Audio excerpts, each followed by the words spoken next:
video muốn dươngប្រាប់ពីរបៀប down ឥឡូវយើងមកមើលពីរបៀបកាត់វាវិញម្ដងបងយើងចូលកម្មវិធីនឹងតែមកហើយទៅយកពាក្យ edit ហើយយើងជ្រើសរើសវីដេអូដែលយើងចង់កាត់ហ្នឹងហើយទៅអានេះវីដេអូដែលយើងកន់យើងទៅថាយើងកន់វាវីដេអូវែងយើងកន់វាខ្លីៗដើម្បីយកផុសរៀលអញ្ចឹងយើងជ្រើសរើសវីដេអូមួយមកវីដេអូវែងហ្នឹងហើយទៅកន្លែងនេះយើងចង់ដូរសលេងទៅថាឥឡូវវីដេអូមានភ្លេងគេអញ្ចឹងយើងចុចកន្លែងហ្នឹងមកយើងដើម្បីដូរហើយចុចពាក្យ add នេះមកយើងទៅរកភ្លេងណាដែលយើងគិតថាវាអត់ជាប់សលេងដែលអត់ជាប់ហើយ add វាចូលមកហ្នឹងហើយបានមួយហើយយើងចូលពាក្យ crop ហ្នឹងដើម្បីថាវា crop ទំហំវីដេអូហើយវីដេអូនេះវាអត់តាន់យើងអត់តាន់ crop ទេអញ្ចឹងវានៅទំហំប៉ុណ្ណឹងអញ្ចឹងយើង crop វាយើងចុចពាក្យ9 16ហ្នឹងមកដើម្បីឲ្យវីដេអូវាឈរខុសរៀលភាគច្រើនគេយក9 16ហ្នឹងហើយកន្លែងនេះយើងសេរី color សេរីពលឺកុំឲ្យវាដូចគេពេកប៉ុន្តែបើមិនបាច់សេរីក៏បានដែរអត់អីទេនេះភាសាទៀតចុច9 16ហ្នឹងមកហើយអូយ៉ូបើឲ្យវាលឺសលេងខ្លាំងកាយវាបន្តិចមកកុំឲ្យដូចគេពេកហ្នឹងហើយបន្ទាប់មកយើងយករូបកន្ត្រៃហ្នឹងដើម្បីអង្គវាខ្លីហើយមើលវីដេអូយើងចុចមួយអញ្ចឹងទៅមើលនាទីកន្លែងហ្នឹងថាវាប្រហែលនាទីភាគច្រើនយកចាប់ពី40វិនាទី50វិនាទីមកវីដេអូយើងហ្នឹងហើយយើងចុចប៉ោចមកដើម្បីកាត់វាហើយយើងវីដេអូបន្ទាប់ទៀតយើងយកស្មើនឹងវីដេអូខាងដើមហ្នឹងស្មើចន្លោះវាមកហើយអានេះយើងកាត់ហើយពេលកាត់ហើយអញ្ចឹងយើងចូលមើលភាសាទៀតយើងចង់ត្រឡប់ឆ្វេងស្ដាំលើក្រោមឲ្យសេតយើងហ្នឹងទៅអញ្ចឹងមកហើយយកពី apply all បើវាចេញប្រភេទនេះមានន័យថាយើងអាច apply មួយទៅវាគ្រប់វីដេអូហ្នឹងវាអាចត្រឡប់អញ្ចឹងទាំងអស់អញ្ចឹងយើងងាយស្រួលកន្លែងហ្នឹងយើងកែតែមួយយើងចុចពី apply ទៅវាបានទាំងអស់ហើយកន្លែងនេះយើងមើលពីកន្លែងវាវីដេអូទៅនៅកន្លែងណាអញ្ចឹងណាដល់ហើយឥឡូវចុចពាក្យ start all នេះមកគឺវាចាប់ដើមដើរហើយរងចាំវាដើរចប់សិនហ្នឹងហើយវាដើរចប់ហើយអញ្ចឹង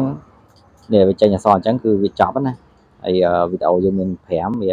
លោតលេខ5ហើយយើងទៅរកកន្លែងដែលវានៅនេះយកហ្នឹងមករួចយកពាក្យ Fantasia ហើយយកពាក្យ edit នេះវីដេអូដែលយើងកាត់មិញនេះឃើញអត់វីដេអូដែលយើងកាត់មិញឥឡូវយើងមកមើលពីរបៀប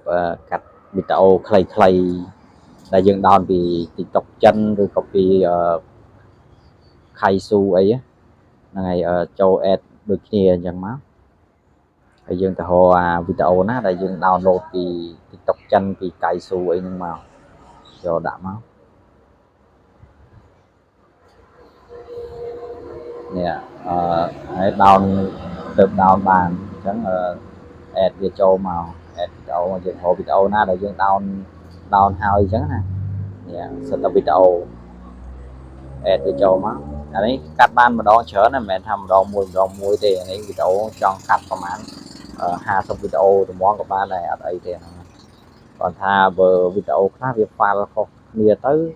វាពិបាកយើងវាដូចថាយើងក្របវាម្ដងមួយអញ្ចឹងណាធ្វើឲ្យយើងវាពិបាក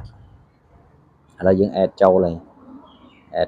add ចូលហើយចាំវាបន្តិចទៅនេះ add រួចរាល់ហើយយើងចាប់ផ្ដើម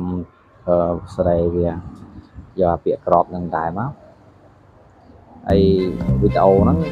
វាបញ្ឈរស្រាប់ហើយអញ្ចឹងយើងក្របឲ្យដាច់អក្សរចិនណា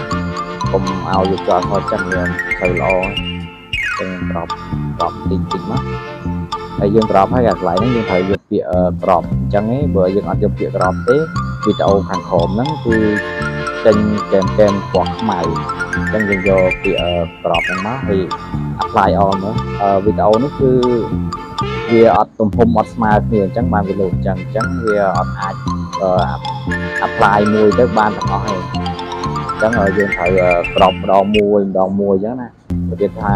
មាន50វីដេអូយើងត្រូវធ្វើអញ្ចឹង50វីដេអូប៉ុន្តែបើថាវីដេអូខ្លះវាអត់មានជាប់អក្សរចិនទេយើងមិនក្របវាក៏បានតែអត់អីទេដោយសារតែវាមានជាប់អក្សរចិនយើងមើលទៅអត់តំណងបើអ្នកណាក៏គេអាចដាក់ក្នុងអក្សរចិនហ្នឹងក៏បានដែរអាហ្នឹងស្រេចលើយើងឯងហើយយើងចង់បិទសលេងទាំងអស់ក៏បានតែទាញវាមកអស់មកហើយអានេះយើងចុចពី apply all បើវាចេញអញ្ចឹងគឺវាមានន័យថាយើងបិទមួយបានទាំងអស់ហ្នឹងហើយចុច OK មកចុចពាក្យ start ទៅពេលដែលវារួចរាល់ហើយយើងទៅរកវីដេអូយកមក copy ដាក់ក្នុងទូរស័ព្ទផុសហ្នឹងហើយវីដេអូក៏ចប់តែប៉ុណ្ណឹង